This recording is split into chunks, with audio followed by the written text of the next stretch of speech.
big impalas. Do we still need our... That was the tiger. No, these ones here. Ah, okay. just It's quite nice in the sun.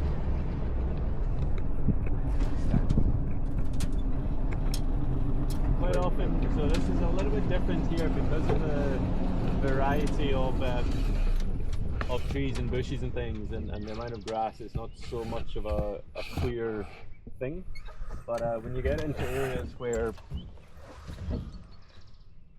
there's extra, sorry, not extra, but sort of not a monoculture, but a lot more sort of bushes that sort of size and more spread out and less grass around.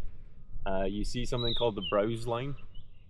Essentially the height of the animals. Whatever animal is eating that species.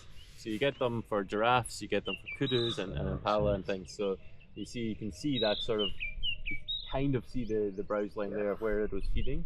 Yeah. Underneath there's a lot smaller branches and stuff where it's been eaten more. But yeah, when you get these vast areas and there's just like a line of leaves, and then underneath is just like what do you call it? Trunks and things. Yeah. But here, because there's so many species that they don't eat, like the Vuyani, you don't really get that affected here. Right. Why don't they eat the Vuyani? No, actually. It's not poisonous as far as I'm aware. Better tasty stuff elsewhere, perhaps. Chris, do you know? Chris, why don't the animals eat the Vuyani? Because that leaves it's like plastic. It's hard. Oh, it's just tough. Okay. It's not poisonous though, huh? No.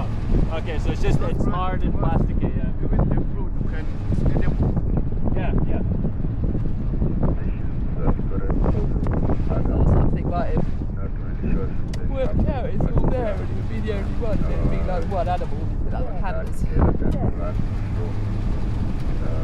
If you were a panda, you'd go to If you were a panda, you'd fall out the tree onto the line and get eaten. Pandas are not pandas, or some such thing.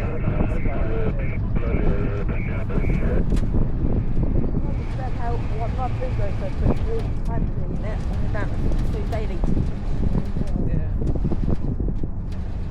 Okay, copy that.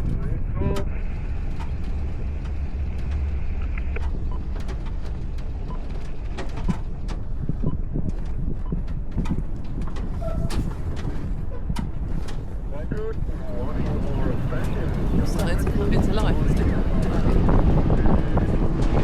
We've been here, there's more like that. Yeah. It's nice. The colours on that. That is cute. That is a beauty. That's not very old. It's tiny. Yeah, that is lovely. Oh my god, it's cute. Very nice. That's cute.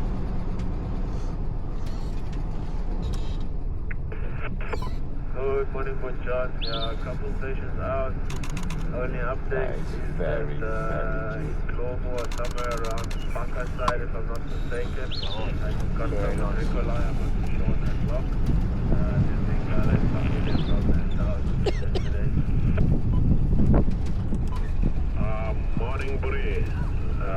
Thanks very much for the update. I really appreciate it. Como sin nana.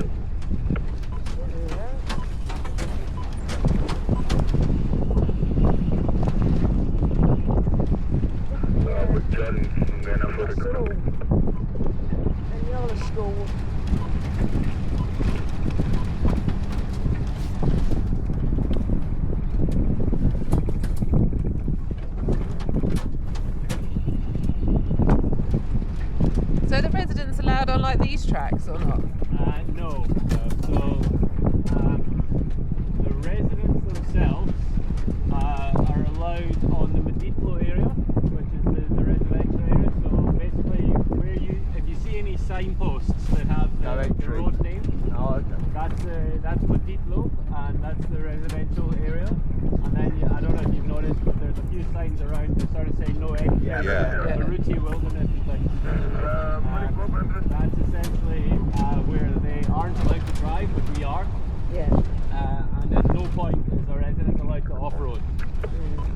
So, in the bit by us, would they be allowed down that backtrack that we use?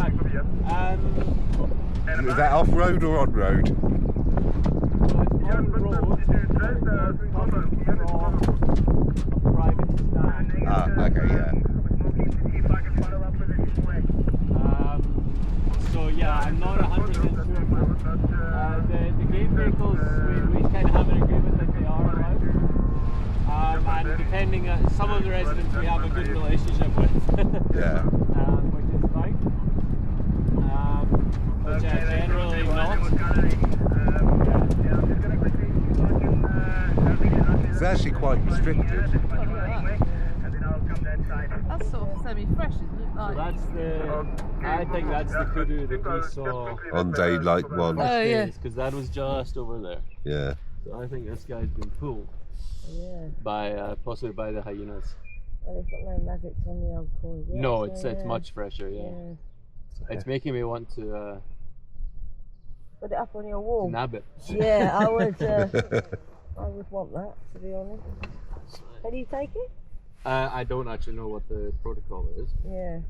I just want to take a picture and then speak to the guys. Just as not to be honest, not really for myself. It's not really my thing, but to have it sort of at the lodge or something would be good. Yeah. Yeah. Fairly perfect pointed. Exactly, very symmetrical as well. Yeah. It's very Yeah. nicely connected.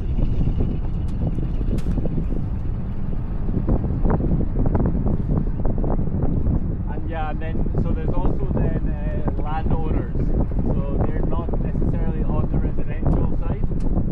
So a lot of the sort of buildings that we've driven past, and you've Yeah. seen that one with the pink tree, the bougainvillea. Oh, yeah. That's a landowner. So he's allowed to go wherever. I'm not sure if he's got a family or whatever, but he's a guy called Escapers. And yeah, so they're allowed to drive around wherever. So what's it between a landowner and a property owner then? So the landowners will own sections of Blue Canyon. Right. And the sort of like the actual sort of regions within Blue Canyon, Gotcha. they'll own part of it. Okay. Or they'll be like part owners of a section. Whereas the property stuff, you buy a stand. Gotcha. Yeah. It's my land, I'm bloody well go wherever I like it. So actually, being a property owner on it is quite restrictive.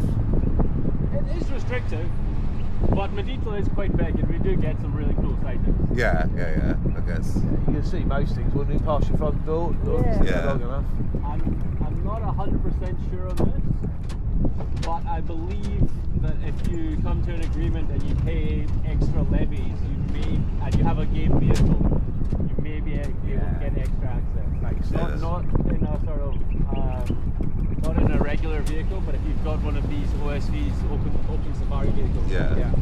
I think you can like buy more rights. No, fair enough. Yeah. All the money goes back into the reserve, I'm sure. So Yeah. you'd hope. Or someone's pockets. You'd hope. Yeah.